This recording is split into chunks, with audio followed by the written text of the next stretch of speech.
ஈரானை காலி செய்ய ட்ரம்ப் எடுத்திருக்கும் நடவடிக்கைகள் அமெரிக்காவுக்கு பேக்ஃபயராக மாறியிருக்கிறது. இந்த நிலையில் வேறு வழியே இல்லாமல் ஈரானின் எண்ணெயை சர்வதேச சந்தையில் விற்க ட்ரம்ப் அனுமதித்திருக்கிறார். இப்படி செய்திருப்பது நிச்சயம் ஈரானுக்குத்தான் பாசிட்டிவாக அமையும். ஆனால் அப்படியெல்லாம் நடக்கவிட மாட்டோம் என்று ட்ரம்ப் ஒரு பக்கம் சமாதானமும் சொல்லிக் கொண்டிருக்கிறார். போருக்கு வந்த அமெரிக்காவை நேருக்கு நேர் நின்று சண்டை செய்தால் நிச்சயம் ஈரான் தோற்றுவிடும். அமெரிக்காவின் பலம் உலகம் அறிந்தது. எனவே போரின் போக்கை மாற்ற கச்சா எண்ணெயில் கை வைத்தது ஈரான். எங்கு அடித்தால் வலிக்கும் என்று ஈரானுக்கு தெரியும். கச்சா எண்ணெய் தான் தற்போது ஈரானின் ஆயுதம். அமெரிக்காவுக்கு உதவும் வளைகுடா நாடுகளின் கச்சா எண்ணெய் கிடங்குகளையும் சுத்திகரிப்பு நிலையங்களையும் ஈரான் கொடூரமாக தாக்கியிருக்கிறது. இதன் பாதிப்பு அடுத்த 5 ஆண்டுகளுக்கு எதிரொலிக்கும். ஈரான் எதிர்பார்த்தபடி சர்வதேச எண்ணெய் விநியோக சங்கிலி உடைந்திருக்கிறது. இதனால் மொத்த நாடுகளின் கோபம் அமெரிக்கா பக்கம்தான் திரும்பி உள்ளது. எனவே ட்ரம்புக்கு 2 வழிகள் தான் இருக்கின்றன. 1, எண்ணெய் வர்த்தகத்தை இயல்பாக்க முயல்வது. 2, ஈரானை முழுமையாக அழிப்பது. 2வது மேட்டர் என்பது ரொம்பவே டேஞ்சர். எடுத்தோம் கவிழ்த்தோம் என்று செய்துவிட முடியாது. அப்படித்தான் இப்படி ஒரு போரை தொடங்கிவிட்டு இப்போது என்ன செய்வதென்று தெரியாமல் விழித்து கொண்டிருக்கிறார். நின்று பொறுமையாக விளையாடித்தான் ஜெயிக்க முடியும். எனவே முதல் விஷயத்தில் சரணடைந்திருக்கிறார் ட்ரம்ப். இதற்கு முன்னர் ஈரானின் கச்சா எண்ணெயை வாங்கும் நாடுகள் மீது பொருளாதார தடைகளை விதித்தார் ட்ரம்ப். இப்போது திடீரென அந்த தடைகளை நீக்கியிருக்கிறார். அதாவது ஏற்கனவே பூமிக்கடியிலிருந்து எடுக்கப்பட்டு கப்பலில் ஏற்றப்பட்டிருக்கும் எண்ணெயை மட்டும் ஈரான் விற்றுக்கொள்ளலாம் என கூறியிருக்கிறார். இதற்கு காரணம் அமெரிக்கா உள்பட மேற்கு நாடுகள் பலவும் கடுமையான எரிபொருள் விலையை சந்தித்து வருகிறது என்பதுதான்.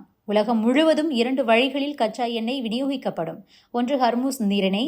இந்த வழியாக 30% கச்சா எண்ணெய் கப்பல்கள் பயணிக்கின்றன. ஆனால் ஈரான் கடந்த 2 வாரங்களாக இந்த பாதையை முடக்கியிருக்கிறது.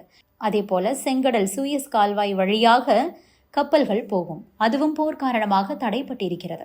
எனவே அமெரிக்க, ஐரோப்பிய நாடுகளில் பெட்ரோல், டீசல் விலை உச்சத்தை தொட்டிருக்கிறது. இந்த போர் தொடங்குவதற்கு முன்னர் அமெரிக்காவில் 1 லிட்டர் பெட்ரோல் 64 ரூபாய்க்கு விற்கப்பட்டிருந்தது. தற்போது அதன் விலை 86 ரூபாயாக அதிகரித்திருக்கிறது.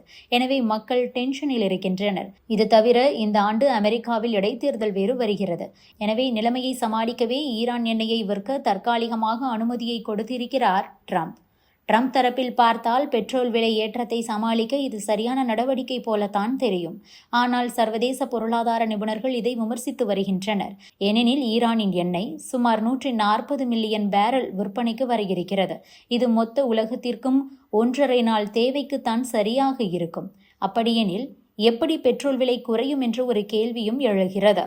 மொத்தத்தில் இந்த போரின் போக்கை ஈரான் தான் முடிவு செய்து கொண்டிருக்கிறது என்பது ட்ரம்பின் இந்த அறிவிப்பால் வெட்ட வெளிச்சமாகி உள்ளது. ரஷ்ய எண்ணெயை வாங்கக்கூடாது என்று முதலில் தடை விதித்தார். பிறகு ரஷ்ய எண்ணெயை வாங்கிக் கொள்ளலாம் என்று கூறினார். அதே போலத்தான் இப்போது ஒவ்வொன்றாக மாறிக்கொண்டிருக்கிறது. ட்ரம்ப் சமீபத்தில் ஒரு அறிவிப்பை வெளியிட்டிருக்கிறார். அவர் என்ன சொல்லியிருக்கிறார் என்றால், ஈரான் மீதான போரில் அமெரிக்கா தனது இலக்குகளை நெருங்கிவிட்டதாகவும் ஈரானுக்கு எதிராக மத்திய கிழக்கில் இராணுவ இருப்பை குறைத்துக் கொள்ள முடிவெடுத்துள்ளதாகவும் திடீரென்று அதிபர் டொனால்ட் ட்ரம்ப் அறிவித்திருக்கிறார். இதன் மூலம் 3 வாரங்களாக நடக்கும் ஈரான் போரை முடிவுக்கு கொண்டு வருவதற்கு ட்ரம்ப் முயற்சி செய்து கொண்டிருக்கிறார். இது தொடர்பாக தனது ட்ரூத் சோஷியல் மீடியா பக்கத்தில் அவர் என்ன சொல்லியிருக்கிறார் என்றால், மத்திய கிழக்கில் ஈரானின் பயங்கரவாத ஆட்சிக்கு எதிராக சிறப்பாக இராணுவ நடவடிக்கைகளை மேற்கொண்டு வருகிறோம். இந்த இராணுவ நடவடிக்கையின் பயனாக எங்களின் இலக்குகளை எட்ட அதன் அருகே சென்று விட்டோம். இதனால் இராணுவ நடவடிக்கைகளை குறைத்துக் கொள்ள பரிசீலனை செய்து வருகிறோம். முதலில் ஈரானின் ஏவுகணை திறன் மற்றும் லான்ச்சர்களை அளித்துள்ளோம். 2, ஈரானின் பாதுகாப்பு துறை தளங்கள் அழிக்கப்பட்டுள்ளது. 3, கடற்படை, விமானப்படை உள்பட விமான ஆயுதங்கள் அழிக்கப்பட்டுள்ளன. 4, ஈரானை ஒருபோதும் அணுசக்தி திட்டத்தை நோக்கி செல்ல விட மாட்டோம். மீறி ஈரான் அணுசக்தி திட்டத்தை கையில் எடுத்தால் அதற்கு எதிராக விரைவாக அமெரிக்கா செயல்படும். 5, மத்திய கிழக்கில் எங்களின் நட்பு நாடுகளாக உள்ள இஸ்ரேல், சவுதி அரேபியா, கத்தார், ஐக்கிய அரபு அமீரகம், பஹ்ரைன், குவைத் உள்பட பிற நாடுகளை உயர்மட்ட அளவில் பாதுகாத்து வருகிறோம். ஹர்முஸ் ஜலசந்தி விஷயத்தில் அதனை பயன்படுத்தும் நாடுகள் தேவையான பாதுகாப்பு நடவடிக்கைகள், கொள்கைகளை வகுத்துக் கொள்ள வேண்டும். அதனை அமெரிக்கா செய்யாத. பிற நாடுகள் கேட்டுக்கொண்டால் அமெரிக்கா உதவும்.